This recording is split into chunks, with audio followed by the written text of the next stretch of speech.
I ranije sam dolazio u Split. Ali će mi ovaj boravak ostati u trajnom sećanju. I to ne zbog neke lepe plaže, restorana, skrovitog mesta, ne ni zbog šetnje po Splitskoj rivi, ne zbog odlaska na Poljud.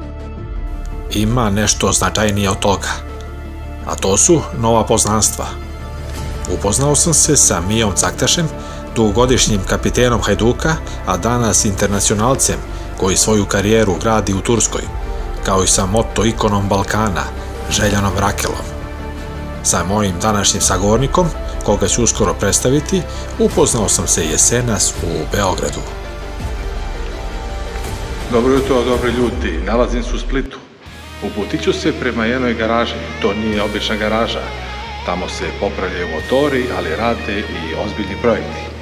Čućete priču i o jednom od najzanimljivijih YouTube kanala na ovim prostorima. ST Moto. Idem najpred da operem motor, pa kod mog prijatelja Duje Laštra. Krećem iz srca Splita, iz garaže koja pripada stanu gde sam prenoćio, pravo prema jednoj zanimljivoj lokaciji u gradu. Ja sam Čika Story, motovloger, i danas idem na intervju koji obećava da će otkriti mnogo više od samih popravki. Oblačno jutro u Splitu, ali probija sunce, temperatura 17,5 stepeni. Prolazim pored nekadašnjeg hotela Zagreb, idem prema perionici. Dobrodošli u novu epizodu. Danas vas vodim na posebnom mestu u Splitu gde se strast prema motorima pretvara u umetnost. Ako volite miris benzina, zvuk motora i priče iz garaže, pritisnite like i pretplatite se kako ne biste propustili nijednu avanturu. Čika Story je urednik emisije. Prijatelj emisije Milo Moto Gear, proizvodnja moto opreme po meri. Posjetite Instagram, TikTok i Facebook. Imate sličnu priču ili pitanje? Ostavite komentar ispod, volim da čujem vaše mišljenje. I ne zaboravite da podelite ovaj video sa prijateljima koji dele istu strast prema dvotočkašima. Hajde da zajedno otkrijemo šta se krije iza vrata ove legendarne garaže. Ajde.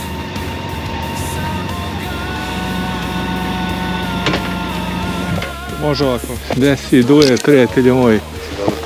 Kako je? Evo, Bravo. nikad bolje, ti? Evo, dobro je. Lagano. Skinem ja. Pa juče sam stigao popodne po onoj kiši kad je krenulo oko 1, pola 2. Bio sam kod Mije Caktaša, pa sam bio kod Rakele posle. Čika Story je urednik emisije.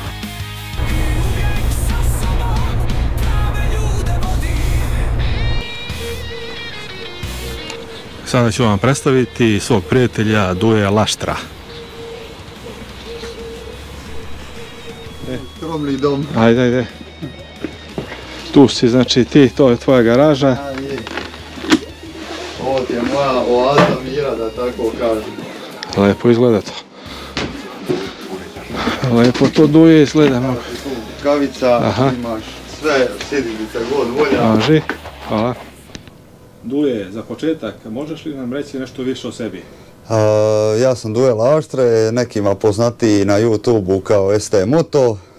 Bavim se recenzijama, popravkom motora, najčešće starijih i ovih malo modernijih. Inače, sam po sebi radničko dite, nema šta puno reći što se toga tiče. Imam te neke radne navike, ljubav prema motorima, klasika kako to već ide. I to je otprilike to, što se tiče nekakvog uvoda. Mladi dečko, 29 godina imaš. Tako je.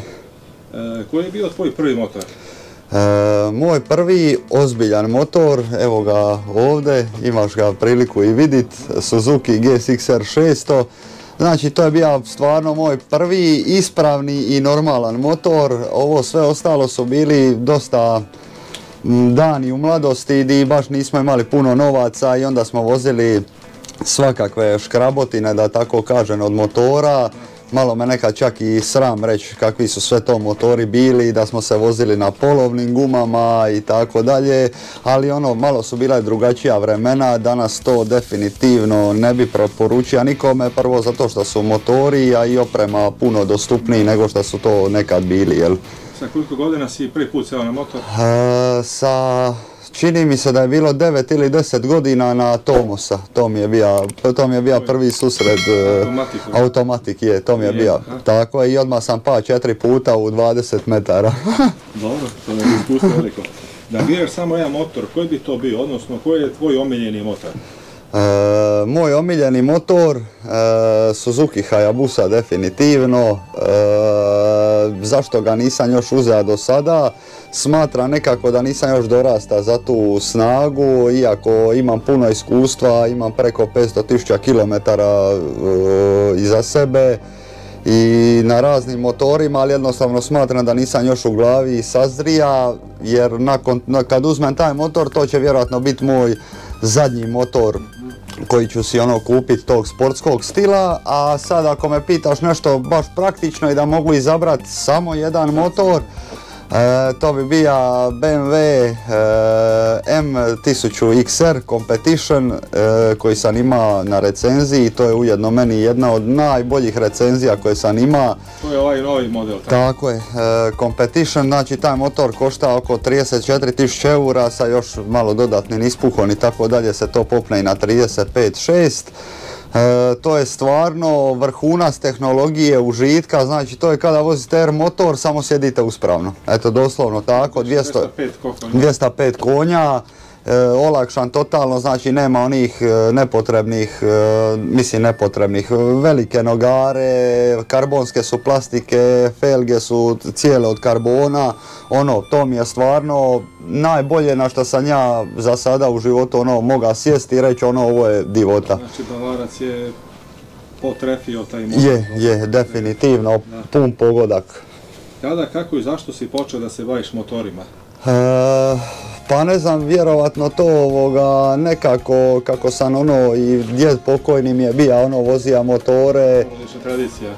Ali nisam baš u početku, kao bili su mi super, ali samo na slici. I kad je izašao ovaj motor kojeg si sam malo prije vidio, ovaj GSX-R 600 iz 2001. godine, kad dite bili su Motopuls časopisi i tako dalje, onda su još bili oni posteri unutra veliki i jedan mi je bio iznad kreveta i ja sam rekao tad ću ja kupiti taj motor, znači to mi je bio dječački san.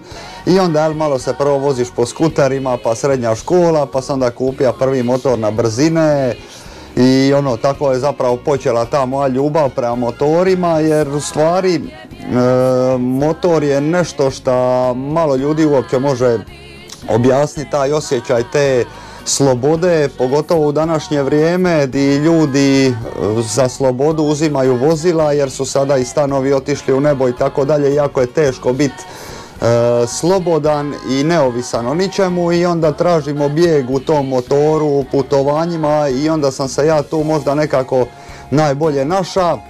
I mene često ljudi znaju pitati, znaš pa koji je motor najbolji i ja uvijek volim reći najbolji motor je ispravan motor. Totalno je nebitno koja je to marka, koliko on ima konja, kakav okretni moment, dok god on tebi izvuče osmijeh na lice, ništa drugo više nije ni važno što se tiče motora. Reci nam, gdje se mi sada nalazimo? Mi se sad nalazimo u Splitu, u mojoj garaži, u Stepinčevoj na Gripama. Tu inače obavljam popravke, pogotovo sada kad je sezona, to bude stvarno luda kuća, jer ljudi svi se sjetite doći na servis prije sezone, sjetite se malo ranije, velika je gužva i sve dijelove treba čekati nekoliko dana, tako da se ne može to baš preko noći dogoditi. Definitivno ovo je još jedan dio za bijeg iz stvarnosti, da to tako kažem, zato što ovdje te niko ne maltretira, ovdje si ti alat, radi na minimum i samo uživaš. Koliko dugo radiš ovdje? Ovdje sam u garaži skoro 6-7 godina, 7. godina sada, iako u početku je bila samo garaža za držat motor, pa kupi ovaj alat, pa mogu li ja sam ovo promini, pa mogu li ovo. I naravno, pošto nisam baš htio ići po YouTube-u to istraživati, nego bi išao ovdje po lokalnim mehaničarima pa bi pitao, znaš, ti ja bi napraviti ovo, šta ti misliš šta je najbolje, koji alat da koristim, koju vrstu, ne znam, pločica, ulja. I ja sam tako u stvari kad sam bio na brodu to vrijeme, bio sam pomorac, onda bi ja tako kupovao dijelove, ima sam ono nešto viška novac, onda bi ja eksperimentirao šta mi se najbolje pokaže, od guma do ulja, do ne znam spreva za lanac, znači stvarno sam ono probao puno tih stvari, prvo da bi ono sebe uvjerio da je nešto dobro ili nije, i onda sam rekao jednog dana ono pa zašto ja ne bi to i podijelio sa drugima, jer držat znanje samo za sebe, za mene je to sebično. Da. Radiš li sam ili imaš pomoć nekog? Sam sam cijat. I YouTube i ovo, znači sve radim sam. Sve radim sam. Za sada. Da li više voliš da radiš popravke na starim motorima ili na ovim modernim? Više volim raditi na starim motorima zato što stari motori su čista mehanika. Znači osim dugih, kratkih svjetala, botuna za paljenja, svjećica. Kod novih je elektronika. Kod novih je elektronika, pa onda samo ne znam resetiranje lampice od servisa i tako dalje, malo to onda bude kompliciranije da to tako kažem. Da, ti si znači rasporedio svoju ljubav prema popravcima i prema recenzijama i vožnji. Šta više voliš? Pa zavisi. Super je zato što mogu iskombinirati to dvoje, kad je vani malo ružnije vrijeme, kiša, onda više preferiram biti u garaži, a opet sam blizu motora. Kad je lijep dan, onda se vozi sniman i opet sam blizu motora. Vidim na YouTube-u kada radiš te recenzije da ti početna scena negdje dole prema moru.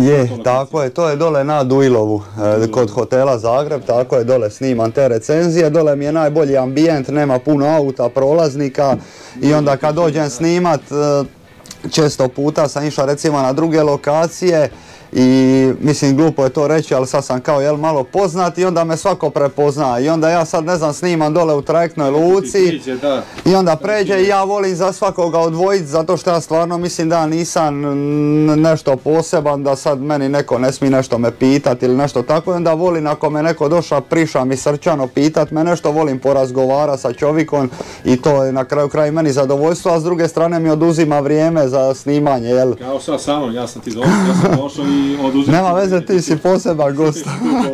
Ovi me mogu vidjeti svaki dan. Kako je došlo do toga da pokreneš YouTube kanal?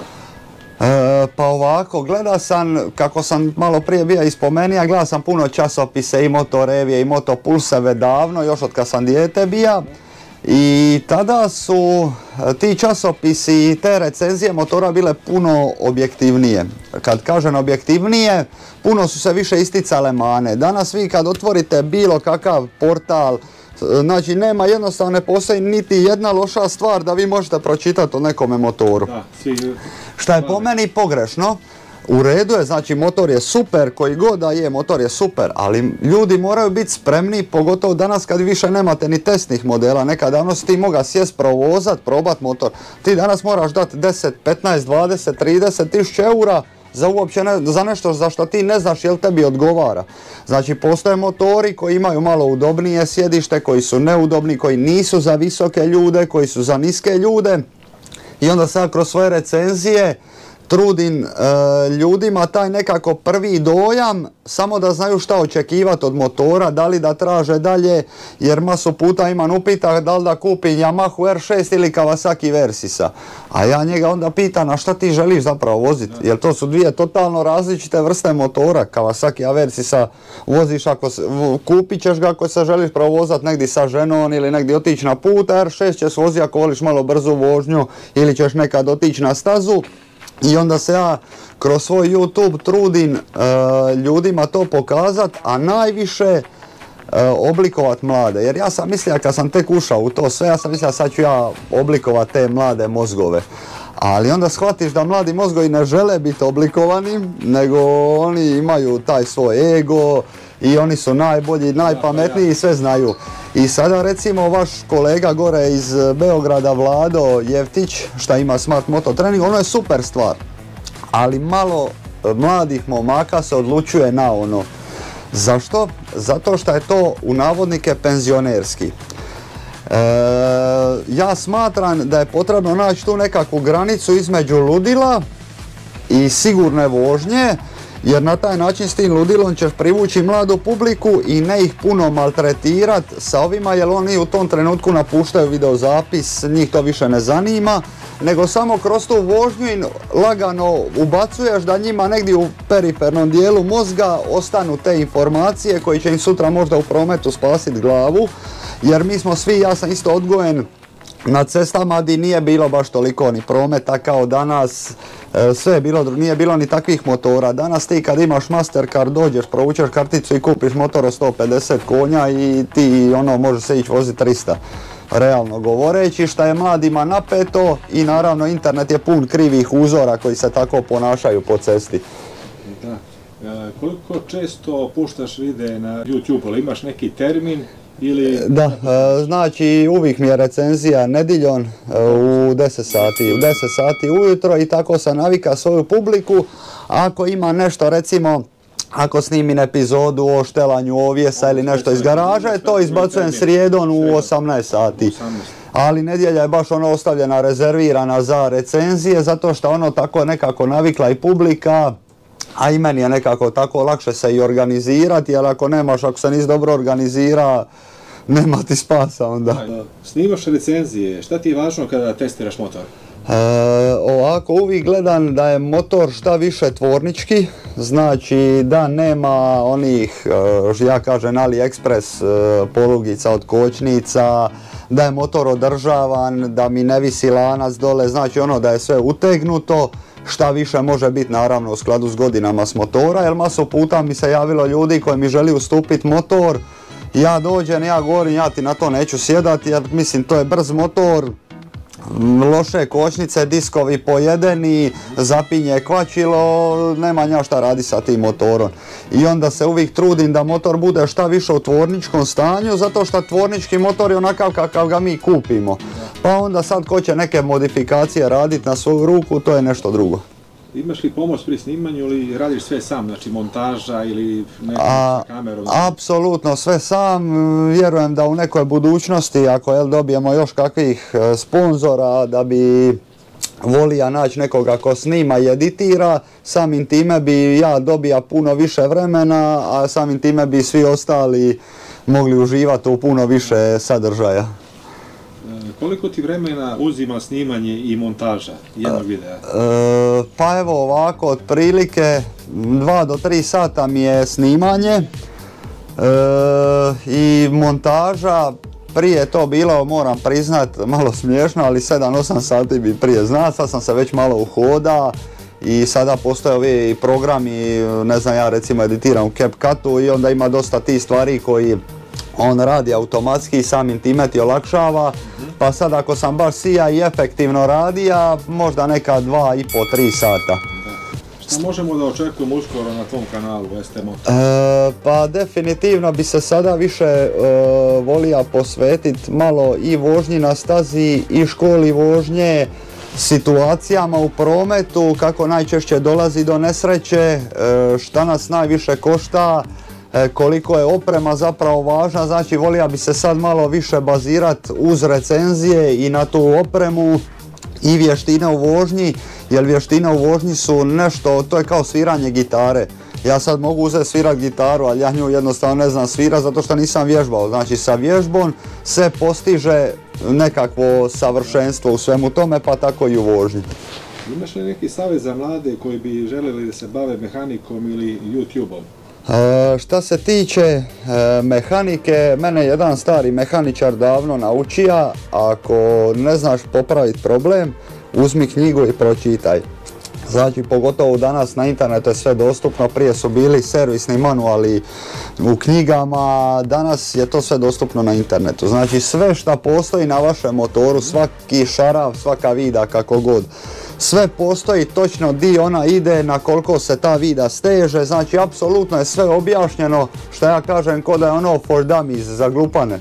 Znači sve ti doslovno piše od A do Ž i mislim da je to jako dobar posao, može se dobro i zaraditi, a opet si nekako blizu motora, s tim da naravno ja ne mogu sad, ako si ti došao meni ovdje u goste, ja ne mogu popravljati motor istovremeno. Prvo zato što su to najčešće brzi motori, motor koji ide 250 km/h ja sad pričam s tobom i ja njemu, ne znam, zavidavam lančanik prednji, ne daj Bože da mu se u vožnji to otpusti. Znači svemu tome treba pristupiti ozbiljno. A što se tiče YouTube-a, teško je, najteže je bilo početi, doći kako ću ja sad sebe staviti na internet, pa hoće li se meni neko smijat, hoće li mene ljudi podržat, ma to je glupo. I onda najčešće ono ljudima kad im to kažeš, onda oni kažu ma diće, ja se sjećam svojih početaka, međutim opet se našla nekolicina koja je rekla pa ajde snimi, brigate, i na kraju je to ispalo dobro. Svako u životu dobije nekakve svoje karte, teško je, moraš odigrati najbolje sa tim svojim kartama, budi ustrajan. Nekome neke stvari dođu laganije u životu, nekome malo teže, to znači samo da ti moraš raditi više. Ako nisi još došao do tog cilja kojeg si zacrta, radi više, ne mislim samo na posao, nego općenito na život, na motivaciju, znači guraj svoje.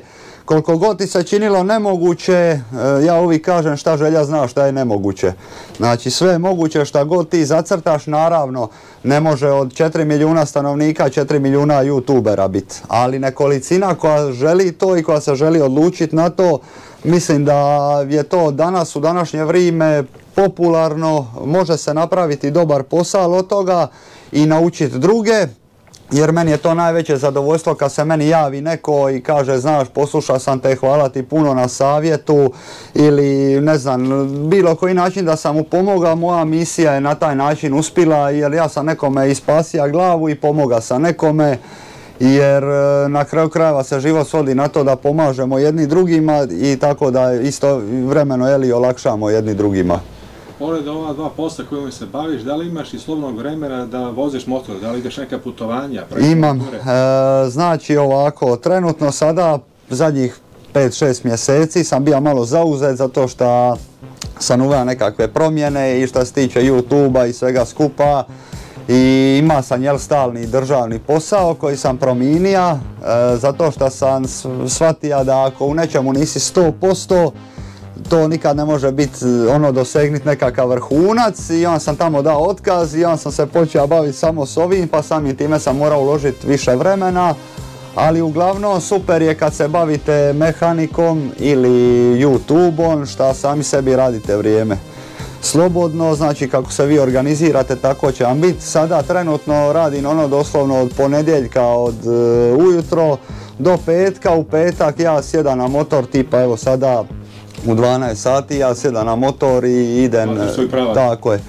I mene nema do ponedjeljka, ne zanima me mobitel, ne zanima me ništa, samo znači uživanje, ali zato se stvarno krvavo trudim da tokom tjedna odradim šta više posla, pa da imam taj vikend slobodan, pa čak i ne znam, tjedan sada dolazi Uskrs i tako dalje, tako da unaprijed sretan Uskrs svima, i...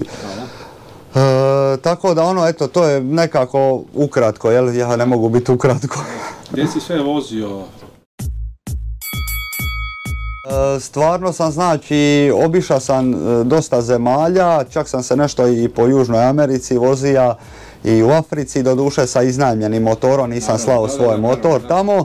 Iako ima i takvih ljudi što šalju svoj motor kontejnerom, meni je to već bilo malo ekstremno. Ne znam, od putovanja što se tiče, znači Crna Gora, Albanija, Grčka, Bugarska, Rumunjska, Ukrajina, Moldavija, gore Austrija, Slovenija, Italija, to su nekako ove, ajmo reći, najbliže, naravno i Bosna i Hercegovina, to isto da ne zaboravim. U Srbiji mi je nekako možda najdraže otići, jer od svih mista gdje sam god bio na svijetu, kad se sjećam se prvi put kad sam došao u Beograd, i ja to često znam ljudima reći kad me pita da moraš negdje živjeti, da nije u Splitu gdje bi živio, a ja kažem u Beogradu. I onda sad svi znaš zašto tamo, ja govorim ja tamo kad sam došao. Možda je to bilo zato što sam potrefio takve domaćine, ali sam se jednostavno toliko osjećao ugodno da mi je doslovno isto ko da sam kući. A mi smo se prošle jeseni i upoznali tamo u Beogradu preko naših prijatelja, brata Šoneta. Veliki pozdrav za brata Šoneta. Pozdrav Šone. On je prodao KTM, kupio Ducati, nastavlja dalje svoj rad. Je, neka. I za kraj, gdje sve ljudi mogu da te prate i kako mogu da dođu do tebe ako im treba dobar mehaničar? Najjednostavnije je Instagram, danas svi imaju Instagram, ST Moto, zapratite me tamo na YouTube također ST Moto, pretplatite se na kanal, besplatno je i hvala na ovoj maloj reklami. Tako da bilo šta da vam treba, radije, ako ste već ovdje negdje u blizini Splita, radije dođite s motorom, meni često ljudi znaju snimati zvuk motore, pita šta je ovo, a ja govorim prijatelju ne mogu ja priko videa saznao šta je motoru. Znači ja moram biti tu blizu motora i tako dalje. Tako da, ali za nekakve sitne savjete uvijek se možete javiti, ja ću vam rado pomoći ako znam, a i ako ne znam, znam kod koga ću vas uputiti dalje. Duje, hvala ti na izdvojenom vremenu, želim ti puno uspjeha u daljem radu. Hvala i tebi također. Vidimo se. Pozdrav. Ćao. Još jedan pozdrav Duje, javi se kad dolaziš u Srbiju, u Beograd, se družimo. Naravno. Ti voliš Beograd, dolaziš često. Također, ako te put nanese bilo šta nekome koga poznaš, treba, znaš da uvijek možeš zvati, imaš dom. Hvala, pozdrav veliki. Ćao, s Bogom. Ćao. Dok ostavljam ovu garažu iza sebe, ne nosim samo miris ulje i zvuk alata, nosim priču o Duji, mladiću čija me srdačnost i gostoljubivost duboko dirnula. Sinoć, čim sam mu poslao poruku da sam stigao u Split, odmah mi se javio. Pozvao me u kafić, iako sam tada bio kod Željana Rakele. Bez mnogo reči, dogovorili smo se da se vidimo čim otvori svoju garažu. Duje Laštre nije samo vešt mehaničar i uspešan youtuber, već i izuzetno komunikativan i elokventan mladić sa jasnim i zdravim pogledima na život. Njegova sposobnost da izrazi svoje misli i osjećanja ostavila je snažan utisak na mene. Ovaj susret me je podsjetio zašto volim motore, ne zbog brzine, već zbog ljudi poput Duje koji iza svakog šrafa vide priču, a iza svake ogrebotine sećanje. Ako ste osjetili barem delić ove strasti, ostavite komentar, podelite video i pretplatite se i na moj i na Dujin YouTube kanal, jer ovakve priče zaslužuju da se čuju. Do sljedeće vožnje, neka vas put vodi tamo gdje srce želi, a motor nikada ne stane.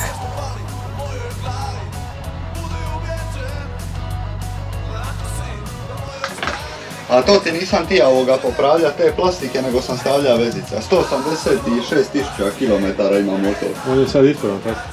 Je, samo nema baterije i malo je tu ispao žmigavac i tako dalje, malo sam ga postavio.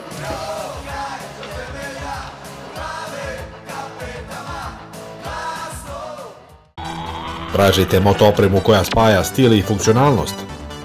Ne tražite dalje. Milo Moto Gear nudi širok spektar proizvoda.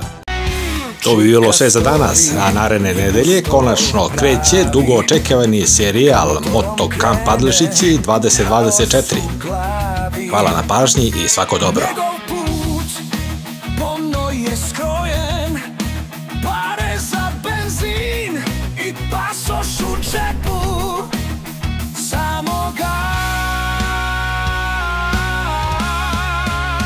Čika story je to